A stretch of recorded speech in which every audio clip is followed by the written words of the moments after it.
Pedro Ciaba Serrates, economista y estratega de Portfolio Personal Inversiones. ¿Cómo te va, Pedro? Juan Pablo Marino te saluda. ¿Cómo estás, Juan Pablo? ¿Todo bien? Muy bien, Pedro. Gracias por atendernos. Y bueno, la primera pregunta, Por favor. te diría, vamos a empezar, si querés, un poquito del mundo y después venimos a Argentina. Esta semana se conoció un dato de inflación en Estados Unidos. Sabemos que ese tipo de datos mueven, ¿no?, un poco el mercado en lo que refiere a expectativas de lo que puede hacer la Reserva Federal respecto a la, quita de estímulos o baja de estímulos que viene realizando la economía, y obviamente también con respecto a la tasa de interés. ¿Cómo analizás este dato de inflación que vimos que se moderó un poquito, pero sigue muy alta, ¿no?, en Estados Unidos? Me parece bárbaro, Juan. Acá me parece que se invirtieron los roles.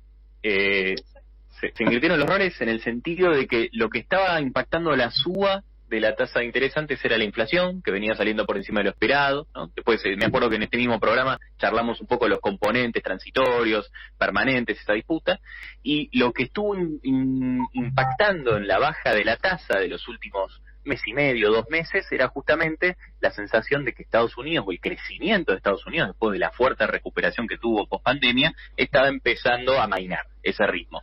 Entonces, en ese sentido, justamente, me parece que se invirtieron los roles desde la última semana, porque después de una fuerte caída en la tasa de 10 años, ahora las tasas largas están rebotando a niveles que la verdad que por el momento no son muy preocupantes, porque venimos hablando de una tasa que está más cerca del 1,37, 1,40, y veníamos de tasas ya bastante más altas. Así que tuvimos un rebote, sí, en magnitud bastante fuerte, de unos 15, 20 basis. Tiene que ver, yo creo que con el dato de empleo mejor de lo esperado, con una fuerte reducción en la tasa de desempleo, incluso con un aumento en la tasa de participación, o sea, un crecimiento en las nóminas muy importante, muy por arriba de lo que es el consenso, y además, desde el lado fiscal, finalmente la aprobación del programa de infraestructura. Me parece que esos dos elementos impactan a una perspectiva, un crecimiento un poquito más fuerte después de la perspectiva de la MAINE, y eso obviamente más tasa real en el futuro, la expectativa de más crecimiento en el futuro hace que las tasas nominales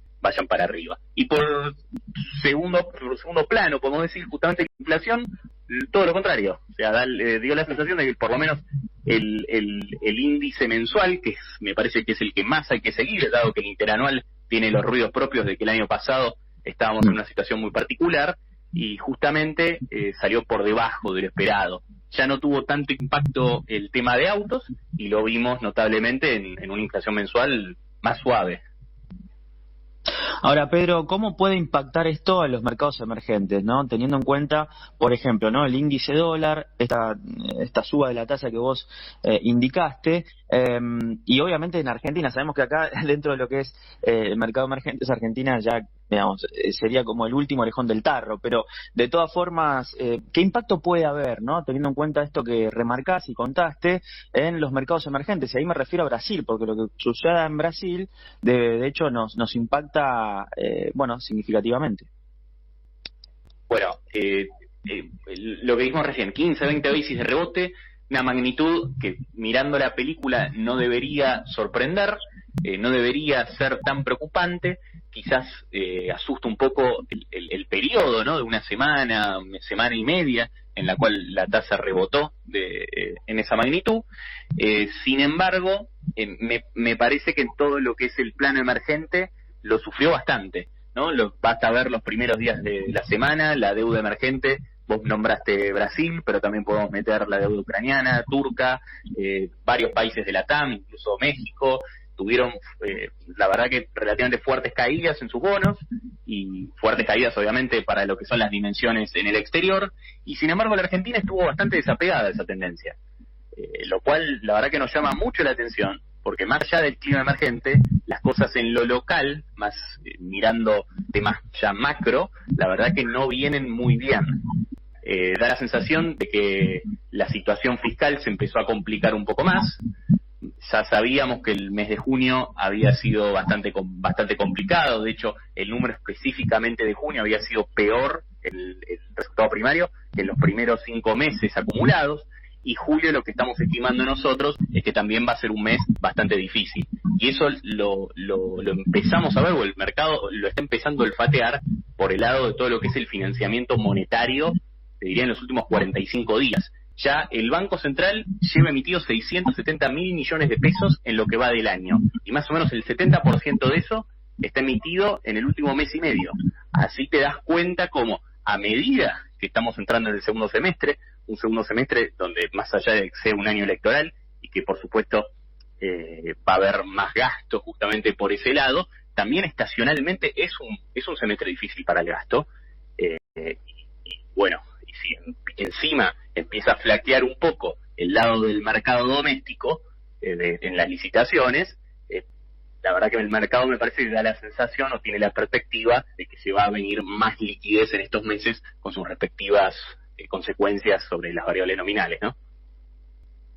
Roberto Velato, acá del Mirador. Te quería preguntar cómo estás viendo el desempeño de YPF. En este sentido, acaba de presentar los resultados de su segundo trimestre, pero también por ahí, si querés ampliarlo a cómo estás viendo a YPF dentro de cómo estás viendo también el sector de las energéticas. Bueno, ahí la verdad que los resultados fueron relativamente buenos.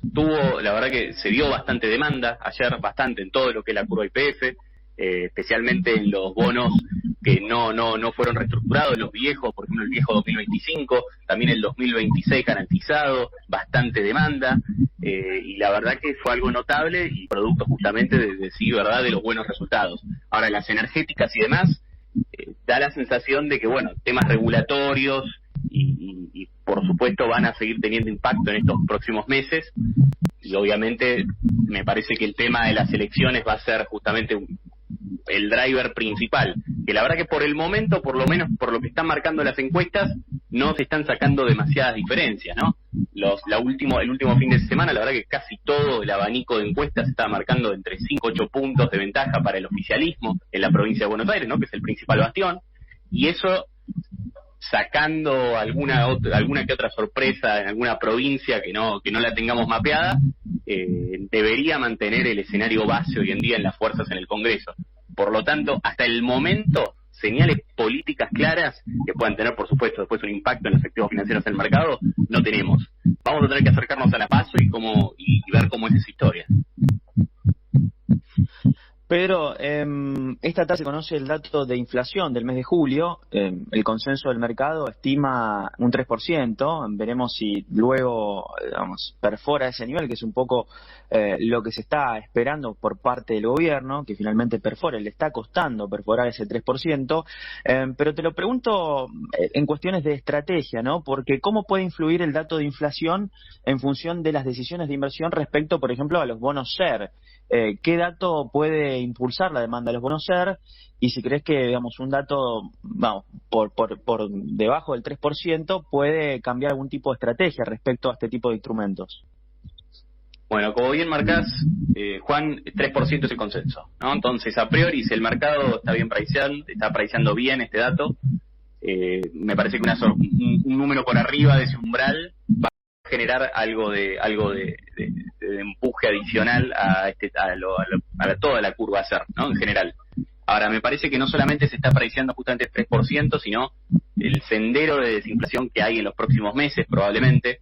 Toda esta liquidez que se vuelque en el mercado probablemente va a tener efecto en el primer trimestre del 2022, que eso sí es una zona medio gris. La verdad que las estimaciones están medio difusas, están medio desparramados los datos, y la verdad que en ese sentido nosotros igualmente seguimos prefiriendo lo que es el ajuste por SER, incluso más allá de lo que es dólar link, ¿no? En general, más allá de que vimos un aumento en el apetito, la demanda por cobertura, nos sentimos relativamente cómodos con SER, y quizás le bajamos un poco el tono al riesgo de que el gobierno quiera para limitar el impacto, limitar el riesgo de lo que es la deuda, que hoy en día el 72% de la deuda soberana, ¿no?, es ajustable por inflación.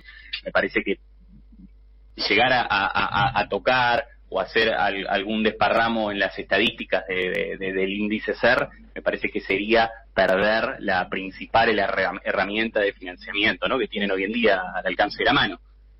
Por lo cual, nos gusta en el sentido de que si nos llegamos a equivocar, probablemente el abanico de probabilidades está a que si nos equivocamos va a ser una inflación un poquito por arriba y por el otro lado bajando un poco el miedo ese cuco que hay de que se pueda llegar a tocar estadísticas, ¿no? Y que eso sí obviamente impacte en los instrumentos.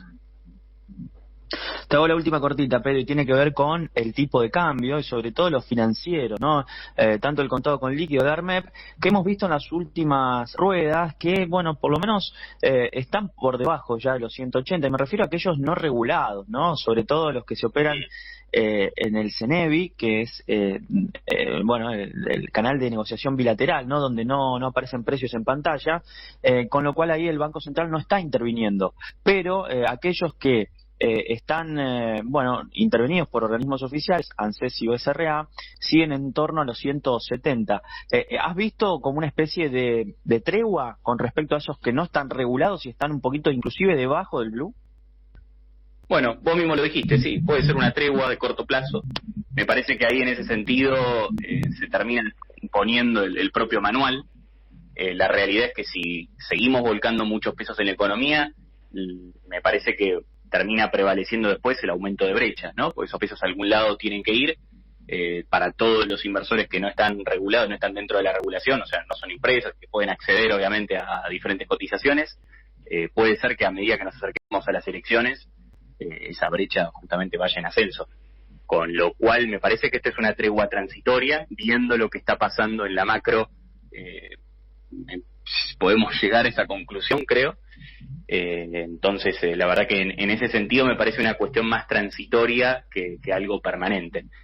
Si vos quisieras tratar de asegurar, tratar de decir, bueno, esta tregua puede ser que no sea solo transitoria, sino que tenga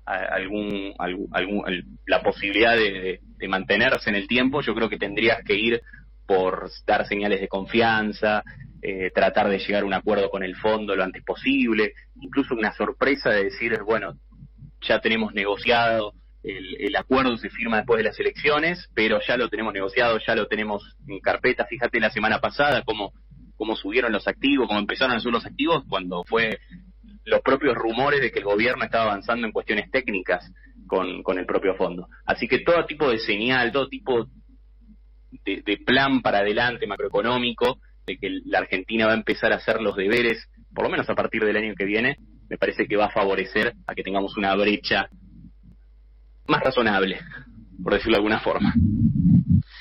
Perfecto, Pedro, te agradecemos como siempre estos minutos y la seguimos en las próximas semanas. Gracias. Juan Pablo, Roberto, un gusto. Gracias a vos, Robert. Pedro, así hablábamos con el economista y estratega en Portfolio Personal de Inversiones, hablando un poquito de varios temas, ¿no? Dólar, qué va a pasar con los bonos SER en función del dato de inflación, y bien que preguntabas, Robert, respecto a YPF, bueno, veremos cómo sigue el